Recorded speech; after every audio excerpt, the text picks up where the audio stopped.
All right, so now that we've got a quorum here, we can go ahead and jump straight into today's webinar. So, just as just to give you a sense of the format, I'm going to run through a few slides just to kind of set the foundation for understanding around security analytics and compliance with Sumo. Just give you a little bit of context around kind of what our offerings entail, and kind of some of the common challenges that we would address through our platform. Um, and then I really want to get quickly to the fun part, which is the demo itself. I'm going to walk through quite a few dashboards, as well as queries, alerts, and even some of the kind of Slack webhook integrations that would allow you to kind of respond to any given security alerts that you're receiving as well. So I think we can have a lot of fun with it, and we'll just kind of kick things off with the slides to give you a little bit of context. So and I should mention just off the top, since I know some folks joined kind of after the 1 or 2 minute mark, that my name is Jason Dunn. I'm a product marketing manager with Sumo. I'm on the platform team, which encompasses both kind of the security and operations side of use cases within Sumo Logic. So with that being said, I'm just going to kind of begin with talking through some of the common challenges that we are seeing for our customers in the security and the analytics space, as security engineering teams think about how to better address and navigate through various security threats, or sort of changing sets of vulnerabilities within your landscape. So just first things first, very common concern that we hear from customers, or common sort of challenge that needs to be addressed, is kind of a lack of cloud support overall. So not all platforms will really allow you to actively support the ingestion of cloud data to really generate all of the security insights that you need. Maybe it's able to attach to some number of cloud sources, or maybe it's purely on-prem. But in our case, we can kind of, I'll walk through in a moment how we address that. Limited visibility would be a second challenge that is quite common that we hear, that maybe you're receiving a lot of security insights within a given platform, or even an internal open source tool that you've built, but those insights may be very limited in their scope, as they're only focused on a certain type of insight, only certain limited to a certain data source. And then kind of dovetailing with that would be limited analytics, right? So a lot of analytics platforms are really designed for a broader set of use cases. Maybe it is more operations or DevOps focused. For example, managing a payments pipeline is a kind of common example that companies will kind of build use cases around in our space. But it may be that tool doesn't have a lot of these kind of core security use cases that we're going to walk through today. And then fourthly would be manual processes, right? So manual processes are really leading to inefficiencies as far as kind of lack of automation, no real ability to replicate how you would respond and resolve security incidents as they occur. So in light of that, kind of dovetailing with each of these four, Sumo itself is very much a cloud native platform to begin with. It was and is built on AWS, but more importantly, is able to ingest sources from AWS, Azure, GCP, whether it's firewall data, database, identity, and access. You can see the list here. And then secondly, increased visibility, right? So you're able to capture a very wide array of data, as mentioned in that first point, and you're able to then look at compliance data, as well as think about how you would secure hybrid cloud, for example, or multi-cloud. Maybe you are using both Azure and GCP and you want to have everything under one roof. Then this is where that kind of increased visibility comes into play. And then thirdly, and this is really a big part of what the demo will focus on today, is the advanced analytics piece. So there are these analytical capabilities that are built into the platform that are very specific for a security engineering team that wants to be able to prioritize, investigate, respond to active security incidents, as well as have a lot of compliance insights on top of that. So we'll cover those core three, and then we'll also cover compliance, kind of a little bit tacked on at the end, but it's all part and parcel and part of a larger whole. And then repeatable workflows, which we can talk through a little bit today as far as kind of the webhook integrations that I touched on. But this also is part of a larger set of demos. Later in the week, you can join the Cloud SIM demo with Dana Torgerson, and he will talk through all of the ways in which Cloud SIM can really help you to kind of manage your workflow and how you actually think about signals and alerts as they come into the system. So, as I kind of alluded to a moment ago, so audit and compliance, just to give you a sense of our overall kind of security intelligence portfolio, to give you a sense of what we're going to focus on today. Audit and compliance, we really think of as cohesively integrated in with the entirety of the security intelligence platform. So, at the end of the day, the lion's share of your work from a compliance perspective would likely be done in sort of the core platform, and that's where you can manage. Maybe in previous demo webinars you were able to join for the PCI requirements that we were able to address all 12 of, and that's all done within the Sumo platform. Similarly, security analytics is largely tackled within the Sumo platform itself. So, and that's what we're mostly going to really focus on today. So you can see the screenshot of the AWS security overview, some of the kind of panels that are included within that, and we'll get into a ton of detail around that. And I want to also just touch on, just for context sake, that Cloud SIM is also this additional aspect where you can really get that continuous correlation, security analyst workflows that I alluded to in the previous slide, automated incident prioritization, and the triaging itself of those alerts. So that's kind of really an additional kind of user experience and flow that you can manage and have more visibility into, and really get a better sense of all of that. And that's better covered in Dana's webinar, which you're totally welcome to join as well, to see how all of these kind of dots connect. So yeah, as I mentioned, so we're looking at kind of the second column and kind of zooming in here. The Sumo Logic security analytics platform is really about enabling security teams to process, investigate, respond to security incidents. I would say with a slightly heavier focus on the first two. Response, for sure, we can cover today, but would have a lot of tie-ins into the Cloud SIM offering as well, which would be in that third column. And so just kind of, I never want to just purely list off features, but just I want to make sure that people have the context of what we're actually describing in more concrete terms, right? So we're going to be walking for sure today through the demos. Almost all are existing within the app catalog as out-of-the-box content. So those are the dashboards that, so long as you assign a given data source, then you're very much off to the races, able to really get everything queued up. So subqueries we won't get into today, but that's a more kind of detailed query that allows you to really dig deeper into a set of insights that you may be seeing within a set of messages, lookup tables, built-in feeds, which kind of ties into the next bullet, which is CrowdStrike threat intel built-in threat feeds. So you can actually look at what the level of malicious intent is for a bad actor that may be acting within your system based on that CrowdStrike data, and kind of zero in on what that insight is essentially telling you.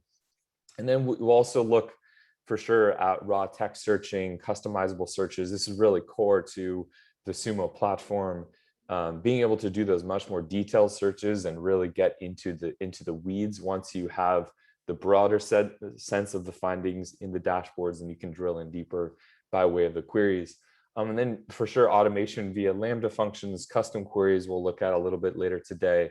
Field extraction rules really allowing you to pull in those fields in a more automated way by default from the beginning. And then that way you're able to get to your insights and observations a lot faster. So prioritization of threats is really about generating these actionable security insights. And this is where you can leverage your on-prem, whether it's on-prem, hybrid, or cloud data. You can leverage any combination of them within one dashboard and really have that all kind of level up into, this umbrella of one dashboard that can show all sorts of data within it. And then, really it's monitoring analytics tools that really will help you to surface those most relevant insights. So we'll get a lot deeper into this AWS security overview dashboard, which is a great kind of starting point if you are new to Sumo in particular.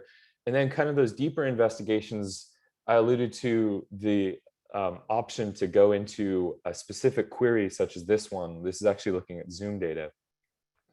And then get into more detail and say, okay, what are the trends? Firstly, what is the pattern of messages that are coming in, as you can see on this histogram on the top.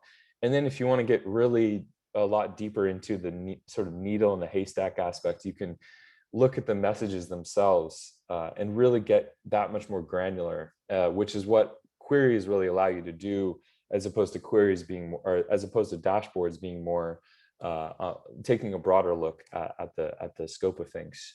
And then response as well. So this is not necessarily what will be the core focus for today, but as an aspect of improving overall security posture, it's so critical to think about how you would accelerate incident response times, really be able to take action on any relevant alerts you're getting, whether it's through email, Slack, PagerDuty, etc., or just within the dashboard itself.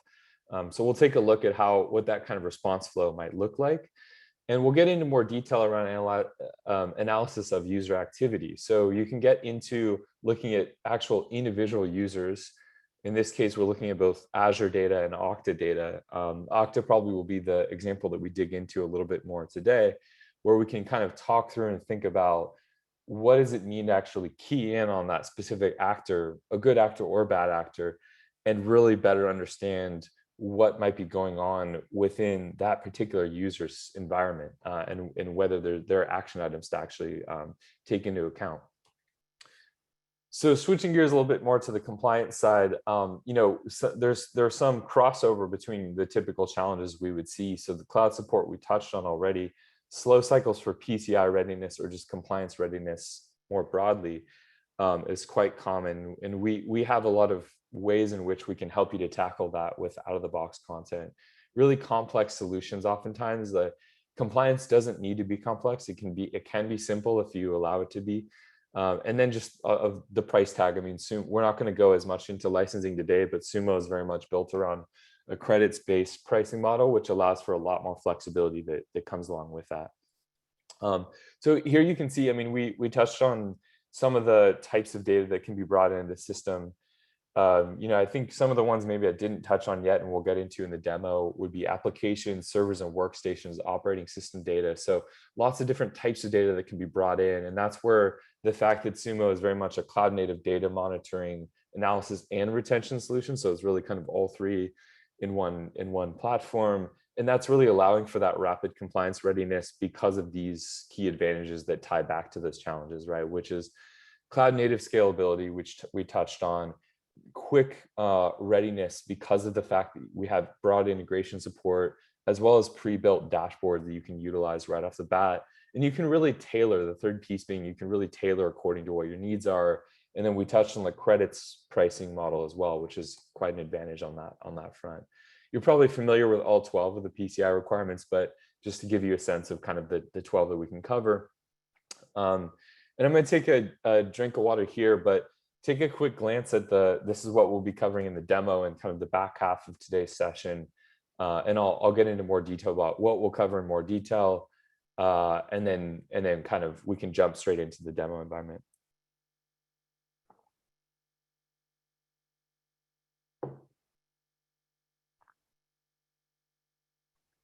Awesome. So yeah, as I mentioned, I mean, there's basically these, what is this, core 8 dashboards that I'll show you today. So we'll cover AWS security. We'll look at the executive level of vulnerability. So it's basically, we call it executive dashboard, but it's a summarized form of vulnerabilities. Malware outbreak will go into more query level and then look at the broader dashboard. SOC KPIs for more of like a broad, again, almost back to second bullet. This is going to give you a set of KPIs that are a broader look at the overall SOC environment and how you're actually managing that. Investigation response ULM will look at the Slack webhook integration and how that can feed back into dashboards and the insights within them. Azure and Okta kind of go together as far as user activity goes. And then PCI compliance, we won't have time for sure. I mean, it's really its own session to cover all 12, but we'll be able to cover at least one just to give you a sense of what the offering is there. So with that, let me switch gears into the demo environment. I'm actually going to log back in here, and then we can get off to the races, and I'll show you guys the dashboards that we described.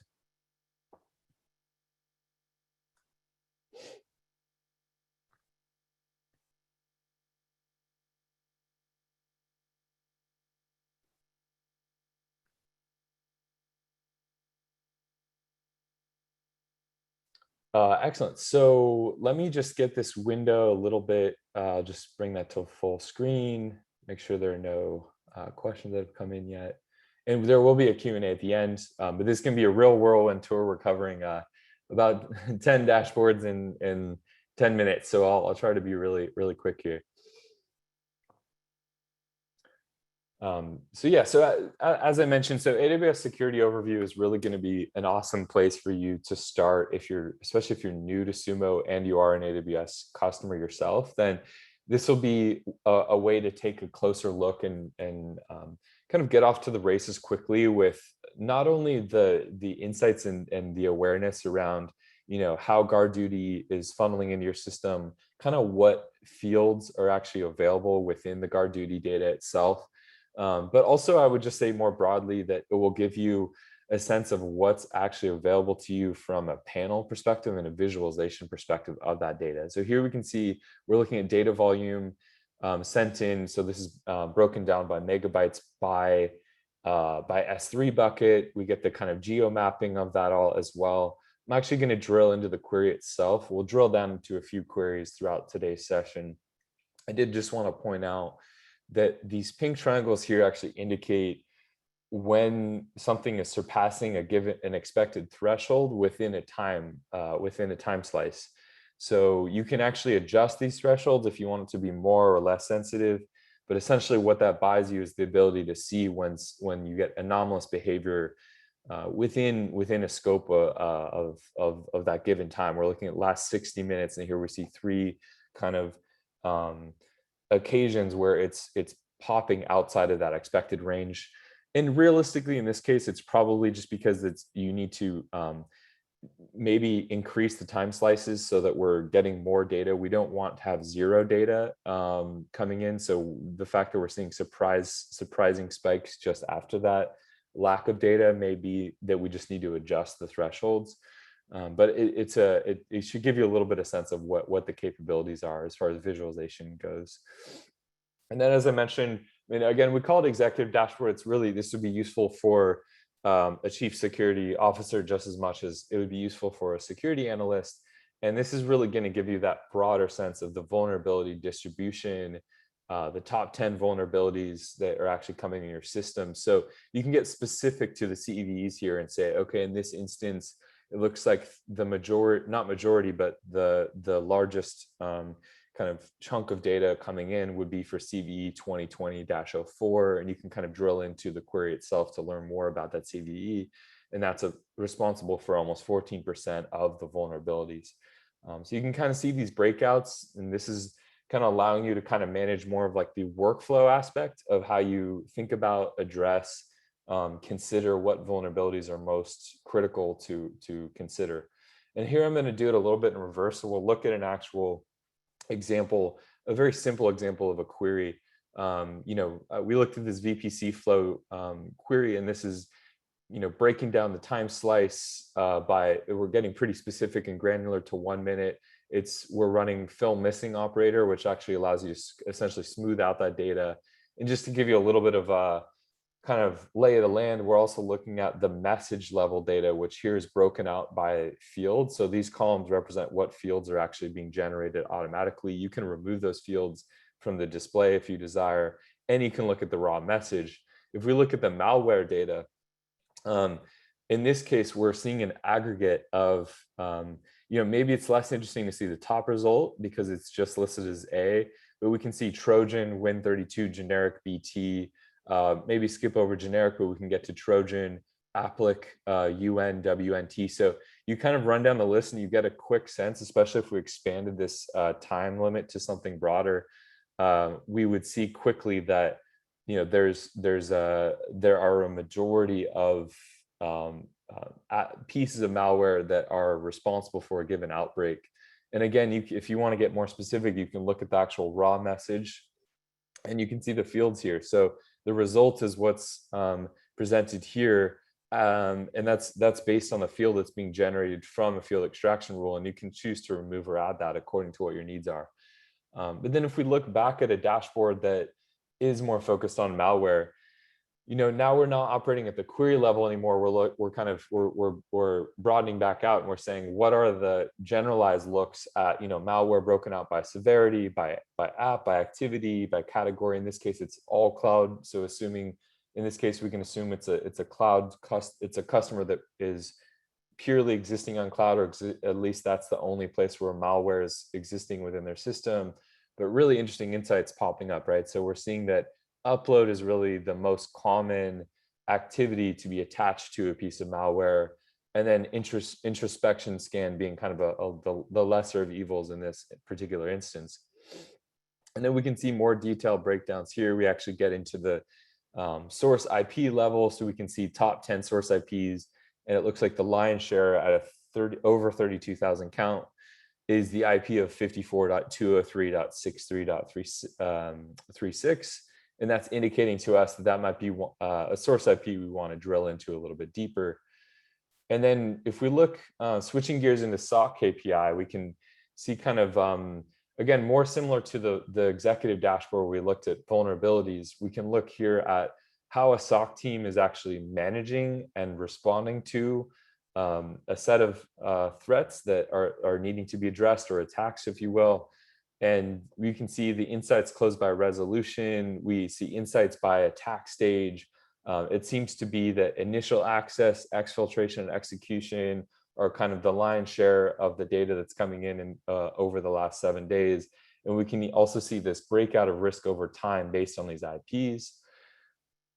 And then jumping ahead to investigation response, I'm actually going to switch gears to Slack here. And what we can do is we can look at, essentially this is where I'm looking at high priority SecOps alerts. And what that tells us is, if I click on go to SecOps dashboard, that will take me directly into this dashboard, which is investigation response console ULM. And it will tell us the threat breakdowns by resource, the threat intel, IOC severity, those outliers that we mentioned earlier. But also, if I want to just act on that immediately just within Slack itself, I can go ahead and quarantine host, hit confirm, and that's going to then make that change and make sure that we're properly quarantining that host in that particular instance. So that gives you a little bit of sense of kind of what a typical response flow might look like. You can imagine what that would look like for email, or for a PagerDuty alert that would come into the system as well. Next, I want to switch into user level activity. So here you can see we've had a couple of questions in the last few webinars that have come in around Azure in particular. So for sure, we can, as we mentioned about the kind of multi-cloud support, we have a lot of out-of-the-box content for AWS, but for sure we have a ton of out-of-the-box content for GCP and Azure as well. And what that, in this particular instance, what that buys you is it gives you the ability to look at resource deletions, resource creations, and these deeper kind of operations that are occurring based on a given user. So we can see these various workflows, availability set components, so the name of these actual operations being run by Ankit, Bruno, John, Mark, et cetera. And then you can kind of have this better sense of the environment of how things are kind of actually occurring. And then we can switch gears as well into user activity for, in this case, Okta, right? And where this gets kind of interesting, what a feature we haven't kind of taken a look at yet is the ability to filter, right? So we see the geolocation, we see event by user, and we see event severity over time. It looks like it's stayed relatively flat. I mean, I think this drop off is largely responsible for data kind of backfilling in the last 10 minutes or so. And we see that broadly, this is staying relatively flat. So maybe no crazy insights there, but we would say maybe there's some spikes to be considered on the user events by severity type, where we're seeing a lot of user authentication SSO spikes, just as one example. And where it can get interesting is we see, in this particular instance, we see like Chris Sisti is mentioned in the top 10 active users. So we can actually search for his name within the filters. And then if I just hit enter, we can then just filter for Chris's data. And that might give us a better sense of what kind of changes, what the severity levels over time. We actually see a lot of spiking going on around the 6 p.m. mark. And then we can kind of cross-pollinate that data as well and kind of consider what other occurrences might have happened. So if we just drill down into that query, we could find out a whole lot more around what's happening at the 6 p.m. mark, look at the actual messages and get a lot more detailed. But yeah, in the interest of time, I'm going to actually jump ahead to the PCI component, which I'm not going to cover all 12 requirements. Again, that's really its own webinar, but we can talk through one of the requirements would be a very common one for especially fintech customers, which is the encryption of transmission of cardholder data. So where that gets really interesting is these dashboards can be a really good way to help to really visualize how you would actually navigate insecure allowed traffic, insecure denied traffic by protocol, and really consider what the breakouts are. In this case, we see that TCP in particular is responsible for a majority of the insecure allowed traffic that's broken down by protocol. And that might be as we expect, but there's a lot more we can learn by actually digging in and getting into a lot more detail within that. And then we can also see, probably most important to this dashboard of all would be network activity broken down by unencrypted default ports. So that's actually going to give us an ability to drill down to what ports we're most interested in evaluating. And yes, maybe port 80 is as we expected, is one of the more vulnerable aspects of the system. But again, with that kind of drill down in that query, you can get into a lot more detail, look at the message level, really look at which of those messages have port 80 attached to it, and then really learn a lot more through that process and really try to dig into what insights you might want to pull out. You can even pull out your own fields, right? If the field extraction rules aren't yet set up to pull in the fields that are most relevant for your findings. So with that, I think we've covered a lot of ground in 30 short minutes. So I really appreciate everyone being able to kind of join in the conversation and be a part of this webinar today. We have quite a few other webinars coming up throughout the week that you should absolutely join. The Cloud SIM piece coming up later this week as well. And so, yeah, as I said, thanks so much for hopping in. I'll leave the line open for a couple of minutes here just to make sure, just to see if there are any questions that do come in. Again, my name is Jason Dunn. I'm a product marketing manager with Sumo Logic. I'm happy to field any questions over email directly as well if people do have questions, or just feel free to reach out directly to sales@sumologic.com if you kind of want to kick off the process. I should mention, I always end on, there are a couple additional resources. Let me just pop these into the chat window so that you can copy paste and just navigate directly to these URLs. I know we're kind of up against time here. So yeah, you'll be able to see a security analytics overview, demo video, and run through sort of a shortened form of what I showed today. Security analytics or security intelligence with Sumo, which covers a pretty wide berth, and then security analytics brief and the Slack itself, which is where you can also communicate with a larger Sumo community as well. Sumologic.com/sign-up will take you directly into the free trial sign up as well.